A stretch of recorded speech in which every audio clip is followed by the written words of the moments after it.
Welcome to this week's Riks Round Up. In the panel today, as always, Elias Norgren and Peter Klepper. Welcome. Thank you, Rebecca. Thank you. So today we will be discussing EU summit, a plan to discuss joint debt defense. And today we also talk about two-tier justice fiasco, which is written by the Daily Mail. And we will also be talking about German police union demands chartered flights of Afghan asylum seekers to Germany to be stopped immediately. So we'll get into more details surrounding that. But we'll start with topic 1, EU summit to discuss plan for joint debt defense. Peter, can you tell us more about this? Yeah, of course, there's a very tense international situation. So Trump is putting pressure on Ukraine to get in line with his plan, and then he hopes to convince Putin. And he's basically ignoring European countries that have been neglecting their defense for 30, 40 years, have been outsourcing their defense to the United States, and are now very angry that the United States is not engaging them or not sufficiently engaging them in the negotiations with Russia. I mean, that's obviously, I would say, quite immature. The good side is that European countries are taking their defenses more serious again, and that they seem to finally be waking up. And that's good in itself. The problem is too, first of all, they don't want to cut wasteful spending in climate spending and welfare in order to then use those resources for defense. That's problem number one, both at the European Union level and at the national level. That's an issue. But problem number two is that the Eurocrats in Brussels are trying to abuse this crisis. They always say never let a good crisis go to waste, and that's what we see today as well. Ursula von der Leyen, she presented a plan called Rearm Europe. Now, I do think we need to rearm Europe, but not in the way that she means, because what does she want to do?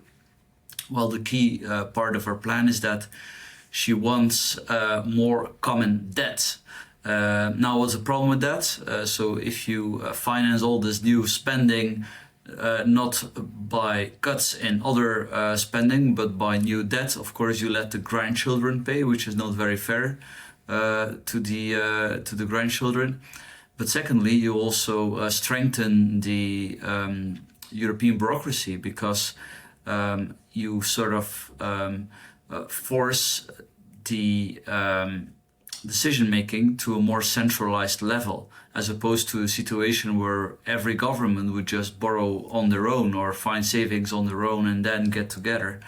So this is basically the whole thing. It's not even about the money, it's about the power. It's about concentrating power in the Brussels bureaucracy. Now, in itself, there's nothing wrong with the Brussels bureaucracy. They can do some good things, I would think, as long as they sort of, stick within the limits imposed on them by the treaty. But of course, if you are talking about defense, war and peace, these are clearly things that are very closely related to national democracy. The last thing you want to do is to outsource this to supranational bureaucrats in a faraway place. It's already very difficult for national politicians to make very tough decisions on this and to justify them to people. This will go wrong. So I can only hope that especially Northern European countries that are against common debt, that they will stand their grounds. Exactly, as Peter says, never let a good crisis go to waste, and that seems to be the approach that the EU is taking in this. Actually, I mean, I believe that this is paving a way for a common European army by extension. The further that this type of project proceeds, that they might find some way to justify establishing a common EU army at some point if the nations fail to, for example, deliver on upping their own military forces. I believe that this is where this project is probably going to end. And I think despite the obvious failure that the disarmament of Europe has been from the end of the Cold War up until this day, I think a lot of the Eurocrats and a lot of the federalists and centralists that would like to see a united EU army, a European federation, and not to see independent nation states, they probably do welcome this, the failure of nation states to actually defend for themselves in this respect. So they're probably being very happy about where this is proceeding right now. And the problem is also that rearmament is basically unobjectionable. There's no serious camp in politics that is going to object to rebuilding the armies of Europe in order to stand against any threat that threatens us. So it becomes increasingly harder for the political climate to sort of counteract the establishment of a European army, even if many people would normally be objecting to that kind of idea. And many politicians, you mentioned the Northern European countries, I think they would be on board with this. I think they're actually willing to abandon their austerity on common debt just in order to satisfy this goal of having a European defense, because that's basically where we are right now. Topic 2. The UK's new sentencing rules have caused controversy because they allow judges to consider criminals' backgrounds, including gender identity and culture, when deciding punishments. And critics say that this could lead to a two-tier justice system where some people get lighter sentences based on their identities. Elias, so what could be the consequences of something like this? Well, this has basically been a confirmation of what the Labour government has been criticized for doing. For example, last summer during the riots, when they were accused of essentially giving lower sentences and lower, softer punishments to ethnic minorities compared to white Brits who commit crimes. And these new sentencing rules would essentially allow the courts to review whatever social situation that the would-be convicts are in. For example, if they are part of an ethnic minority, they may be due for lighter sentencing in order to reduce social inequities, essentially. So this applies not only to people of different gender identities, cultural identities, also to people belonging to faith minorities, so essentially Muslims. So this is just yet another demonstration of essentially how Britain is being Islamicized. It's being taken over by Islamic ideology that proposes that there's a different standard to which Muslims should be held than what non-Muslims should be held to. And obviously, this is a very severe move that the current government has taken when doing this, and they actually had to walk back on a lot of this because they were questioned about this in Parliament in the House of Commons by the Tories. And I think that's very positive at the very least that the Secretary for Justice, I forgot her name unfortunately, but she was actually forced to walk back this, even though she was probably she probably wanted this to happen, as many of her secretaries, many of her representatives that were involved in the process of rewriting the sentencing standards here. I think it's very positive at the very least that there a lot of voices were raised against this. So hopefully this has been postponed at the very least. But obviously Europe, not just the United Kingdom and Europe as a whole, obviously needs a whole new leadership to deal with these kinds of infringements that these essentially progressive left-wing ideologues are proposing.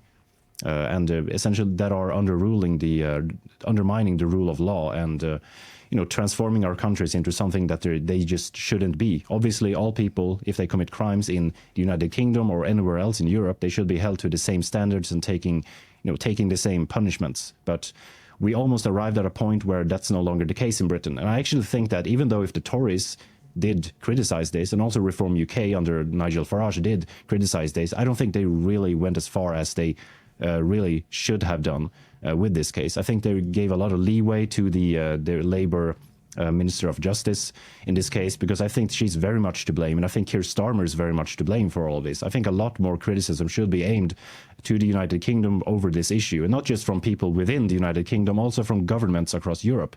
They should actually denounce that this was even considered to be part of the new government policy.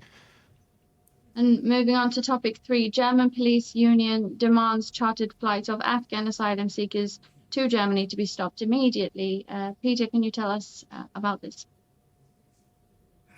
Well, we all could see how during the German election campaign, all parties really were trying to, be tough on migration. Certainly, the party of the likely future chancellor of the CDU, the Christian Democrats, of the party of Friedrich Merz.